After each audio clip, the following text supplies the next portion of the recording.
Hello, good morning my dears. Welcome to my YouTube channel Jio शिक्षा।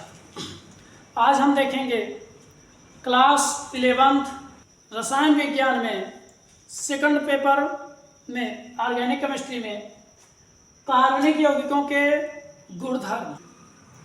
इसके पहले हमने देखा कि कार्बनिक यौगिक होता क्या है, कार्बनिक यौगिक की प्राचीन अवधारणा क्या थी, वर्जीलियस ने अपना जैव शक्ति सिद्धांत कैसे दिया और वर्जीलियस के जैव शक्ति सिद्धांत का खंडन कैसे हुआ, फिर यूरिया की खोज कैसे हुई, यूरिया की खोज किसने की, इन सभी का अध्ययन करते हुए हम आगे बढ़ रहे हैं। अब आज अगला टॉपिक देखेंगे कि कार्बनिक यौगिकों के रासायनिक गुणधर्म।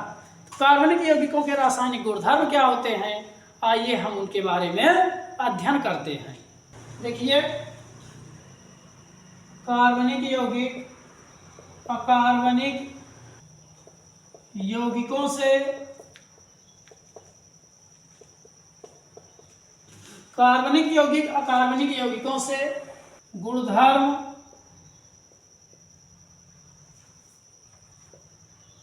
संरचना एवं व्यवहार में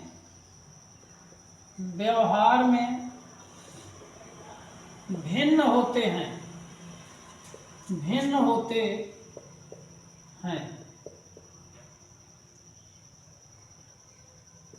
जो निम्न प्रकार है। देखिए, जो कार्बनिक यौगिक हैं और अकार्बनिक यौगिक, ये एक दूसरे से गुणधर्म, संरचना और व्यवहार में भिन्नता प्रदर्शित करते हैं। जो कार्बनिक हैं उनका अलग गुणधर्म, संरचना, व्यवहार होता है और जो अकार्बनिक हैं इनका व्यवहार, गुणधर्म, संरचना सब अलग अलग होता है। इसलिए कार्बनिक और अकार्बनिक दोनों पदार्थ एक दूसरे से भिन्न भिन्न गुण प्रदर्शित करते हैं, जिसमें पहला हम देखेंगे संघटन। संघटन का मतलब होता है निर्माण। एक किस से निर्माण होता है, उसके आधार पर इन दोनों में क्या भिन्नता पाई जाती है उसके बारे में हम जानेंगे। कार्बनिक यौगिक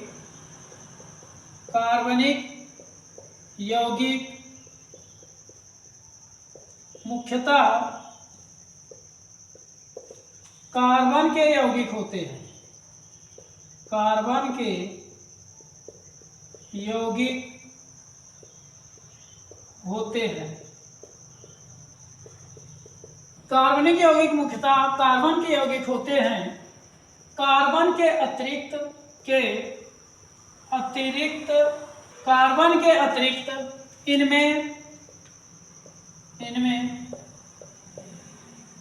hydrogen, oxygen, sulphur, phosphorus, halogen का मतलब क्लोरीन, फ्लोरीन, ब्रोमीन और आयोडीन आदि तत्व भी उपस्थित हो सकते हैं।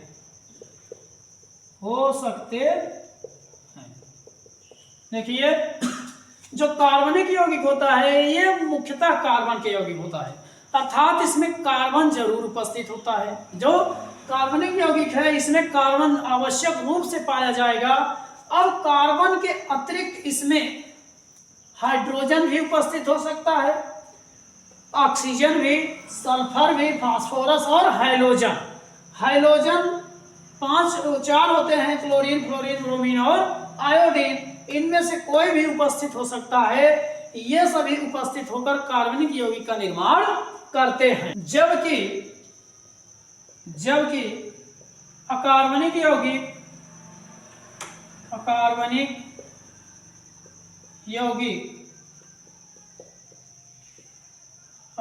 यौगिक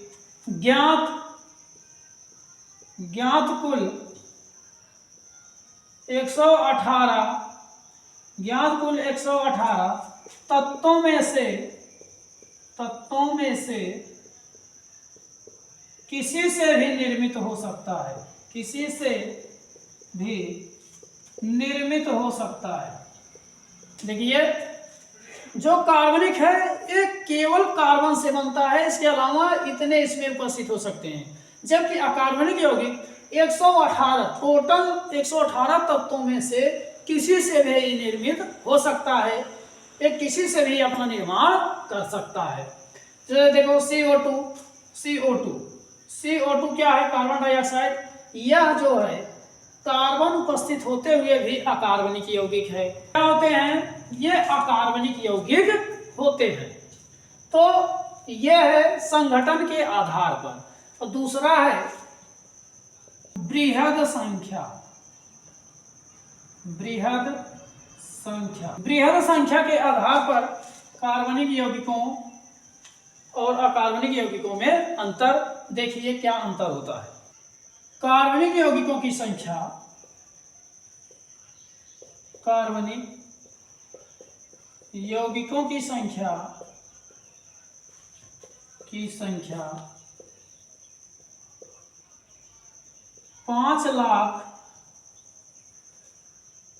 5 लाख से भी अधिक है, जो अभी तक ज्ञात यौगिकों लगभग 90% है। 90% है।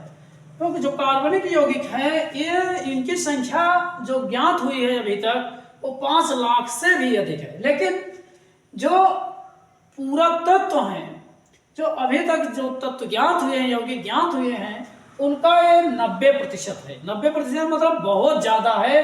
केवल 10% में अदर हैं और 90% में क्या है? कार्बनिक यौगिक हैं। अतः इसे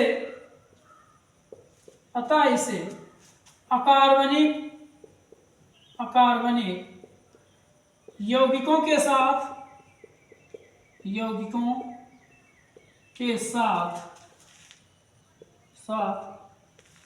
अध्ययन करने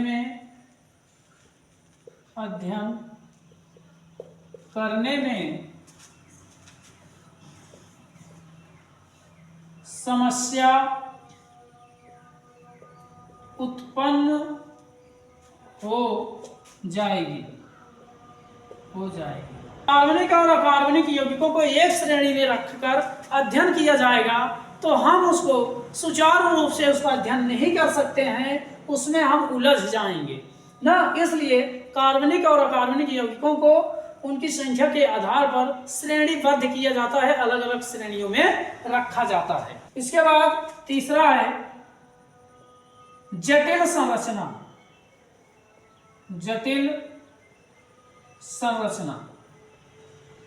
संरचना के आधार पर कार्बनिक यौगिकों की संरचना, अकार्बनिक यौगिकों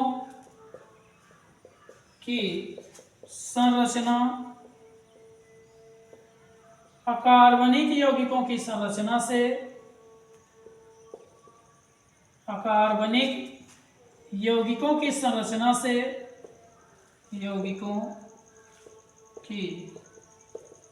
संरचना से अत्यधिक जटिल होती है।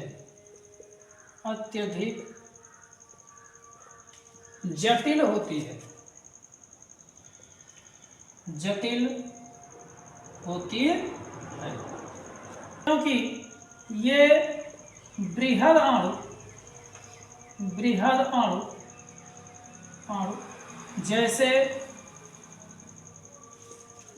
जैसे क्लोरोफिल,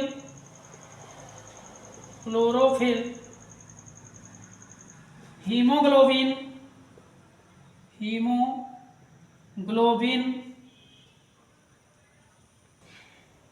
DNA,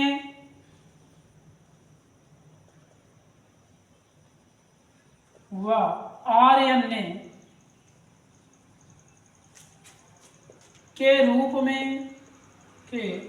रूप में उपस्थित होती है,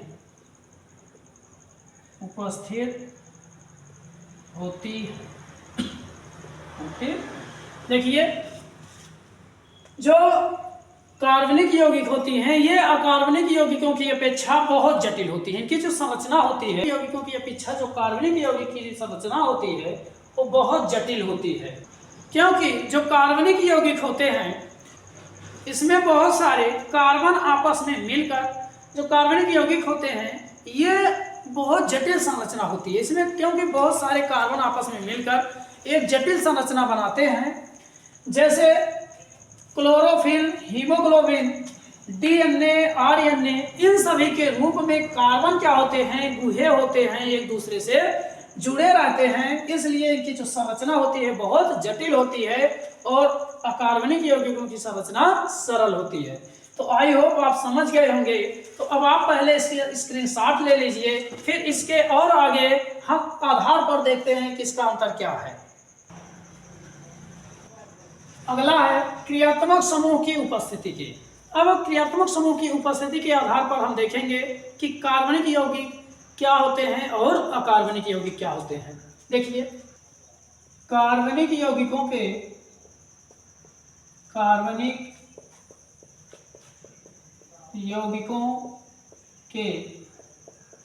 रासायनिक गुण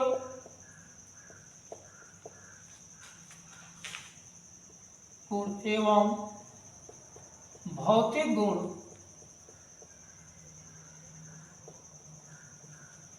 कार्बनिक यौगिकों के रासायनिक एवं भौतिक गुण उनमें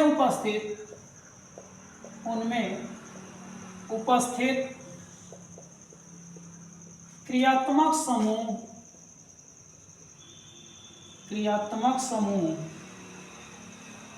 द्वारा निर्धारित किया जाता है,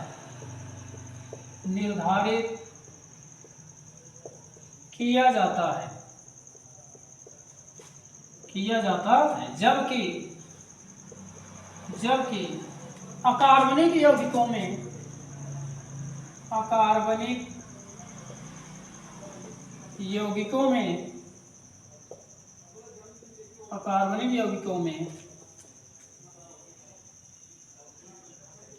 यह आवश्यक नहीं है।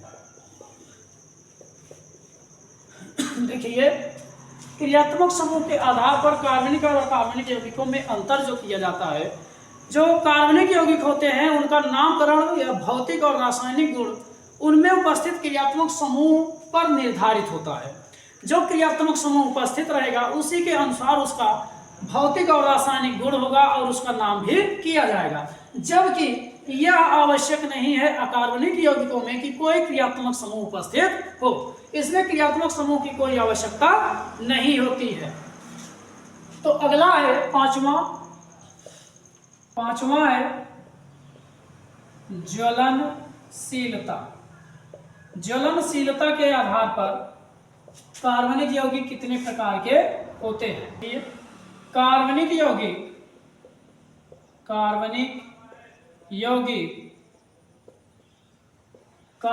यौगिकों में उच्च कार्बन की उपस्थिति के कारण उच्च कार्बन परमाणु की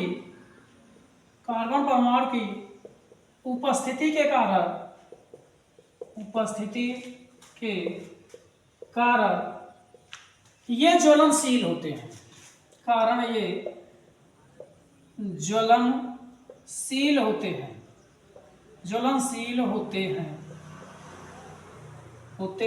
जबकि अकार्बनिक यौगिक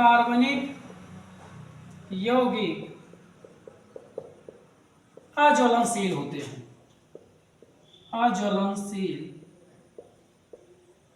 होते हैं। देखिए ज्वलनशीलता के आधार पर जो कार्बनिक यौगिक होते हैं इसमें कार्बन की लंबी चेन श्रृंखला उपस्थिति होने के कारण ये जलते हैं और जब हम इसको परिभाषित भी करेंगे तो ऐसे में कर सकते हैं कि जो कार्बनिक जो ज्वलनशील पदार्थ होते हैं उसे हम कार्बनिक यौगिक कहते हैं, और जो अज्वलनशील होते हैं उसे हम अकार्बनिक यौगिक कहते हैं। क्योंकि जो कार्बनिक यौगिक होते हैं वो जलते हैं और जो अकार्बनिक यौगिक होते हैं वो जलते नहीं हैं। तो इसके आधार पर भी हम क्या कर सकते हैं, कार्बनिक और अकार्बनिक यौगिकों में विभेद कर सकते हैं। इसके बाद है अगला गलनांक व क्वथनांक। गलनांक व क्वथनांक, गलनांक व क्वथनांक के आधार पर विभेदीकरण। सहसंयोजक, सहसंयोजक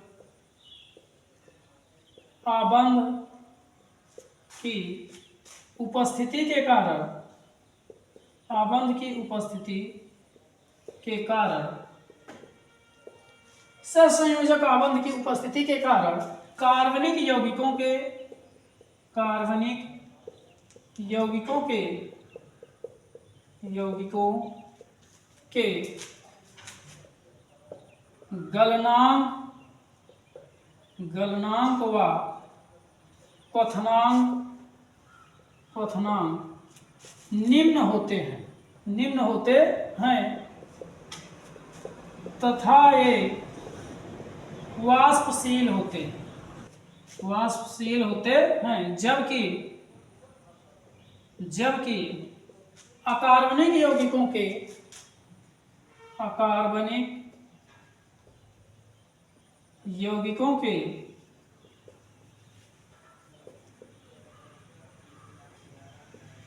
गलनांक व क्वथनांक, क्वथनांक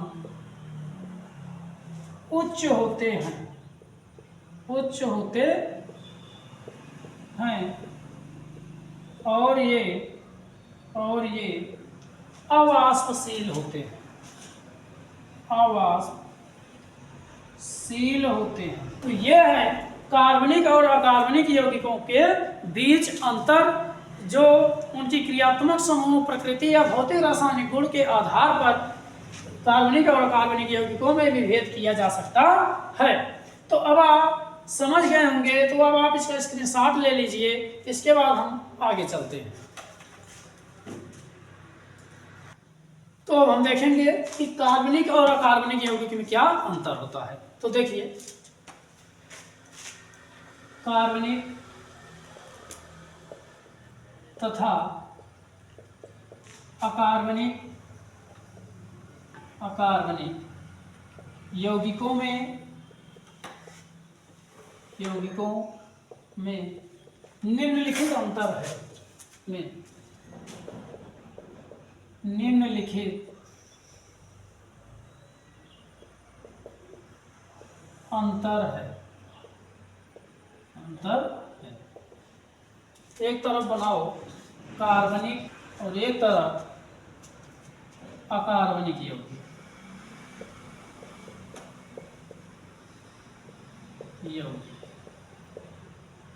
एक तरफ कार्बनिक यौगिक और एक तरफ अकार्बनिक यौगिक। कार्बनिक यौगिक में नंबर 1, ये मुख्यतः कार्बन के यौगिक होते हैं, यौगिक होते हैं। इसमें नंबर 1, ये ज्ञात 118 तत्वों में से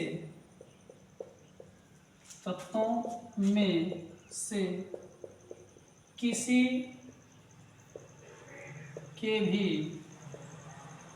तत्व हो सकते हैं, किसी के भी यौगिक हो सकते हैं, यौगिक हो सकते हैं। फिर कार्बन में दूसरा पॉइंट है कार्बन के यौगिक में, कार्बन के अतिरिक्त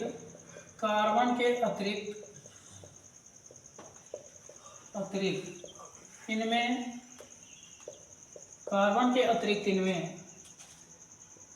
hydrogen, phosphorus, sulphur, halogen, oxygen आदि के तत्व भी उपस्थित हो सकते हैं, उपस्थित हो सकते हैं, उपस्थित हो सकते हैं। इसमें सेकंड पॉइंट है कार्बनिक में, ये किसी भी तत्व से निर्मित हो सकते हैं, निर्मित हो सकते हैं, ये किसी से भी निर्मित हो सकते हैं। तीसरा पॉइंट है कार्बनिक यौगिक में, इनकी संरचना जटिल होती है, जटिल होती है, इनकी संरचना जटिल होती है और अकार्बनिक की इनकी संरचना सरल होती है, सरल होती है, इनकी संरचना सरल होती है। इसमें चौथा पॉइंट है कार्बनिक यौगिक में, इनके गुण क्रियात्मक समूह द्वारा, क्रियात्मक समूह द्वारा निर्धारित किए जाते हैं, निर्धारित किए जाते हैं, किए जाते हैं।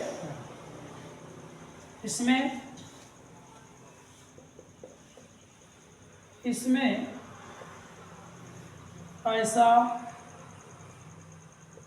कुछ भी नहीं है, कुछ भी नहीं है। अगला है पांचवा, इसमें सहसंयोजक आबंध उपस्थित होता है, सहसंयोजक आबंध उपस्थित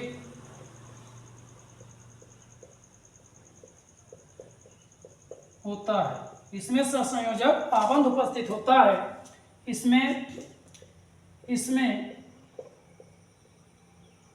सहसंयोजक आबंध, सहसंयोजक आबंध व आयनिक आबंध, आयनिक आबंध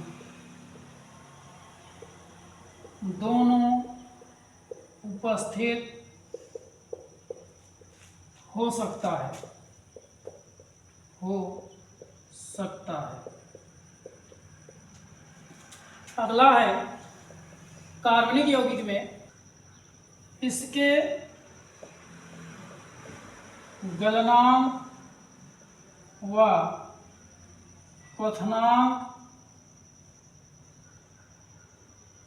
निम्न होते हैं, निम्न होते हैं। इसमें इसके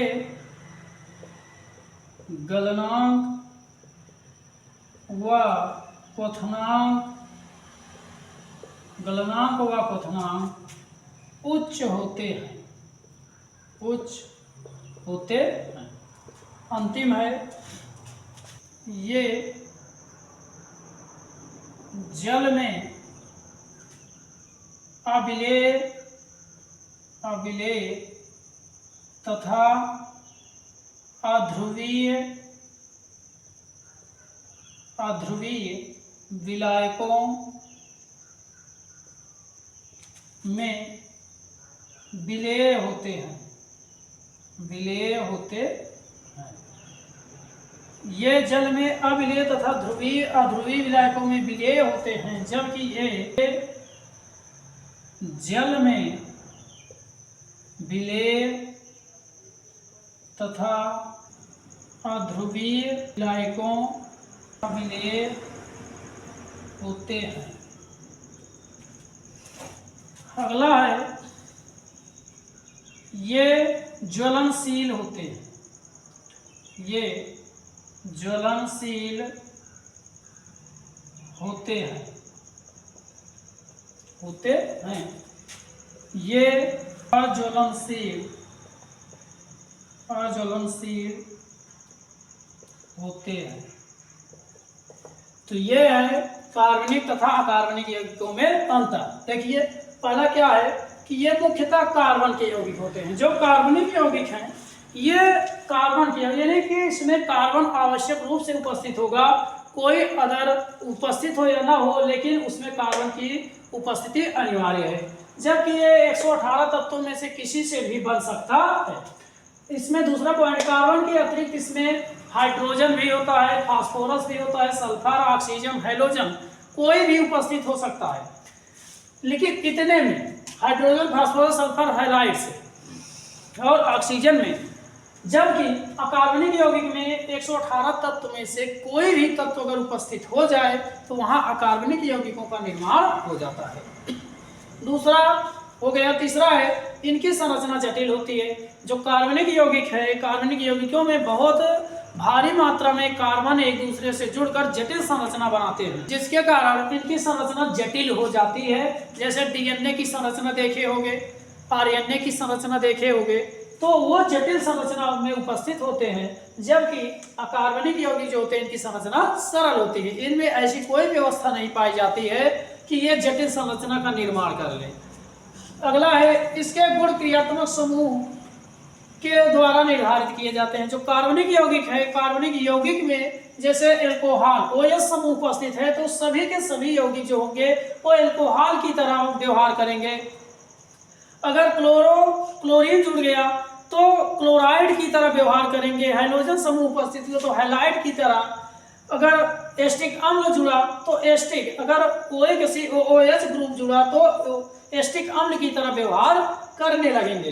तो इनके जो व्यवहार होते हैं ये इनके क्रियात्मक समूह पर निर्भर होते हैं। जबकि इसमें ऐसा कोई व्यवस्था नहीं होती है कि क्रियात्मक समूह उपस्थित होगा तो उसका गुण और भौतिक गुण, रासायनिक गुण सब चेंज होता चला जाएगा। तो अगला इसमें है इसके सहसंयोजक आबंध उपस्थित। जो कार्बनिक यौगिक होता है इसमें सहसंयोजक आबंध उपस्थित होता है। कार्बनिक यौगिक क्योंकि ये कार्बन के संयोजकता 4 होती है तो 4 ये एक दूसरे से क्या करता है, साझा करता है।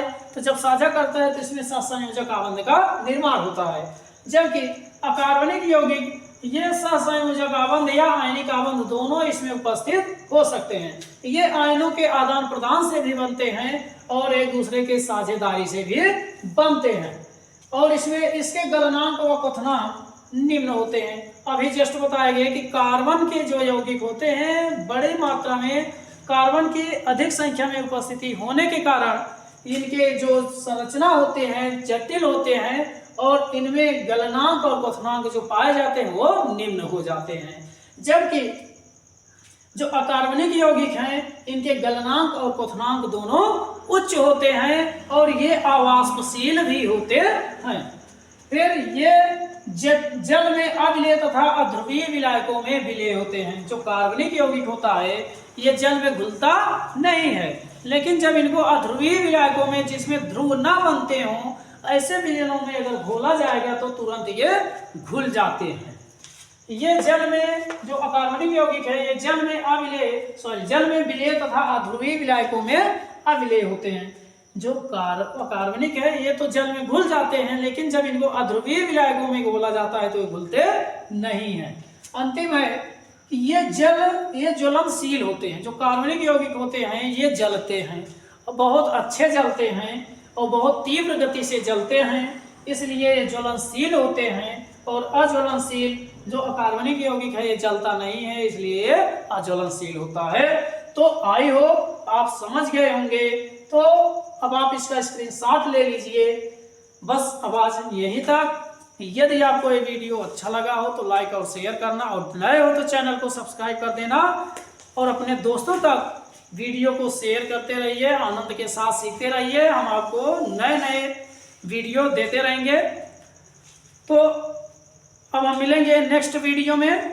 Thank you for watching this video.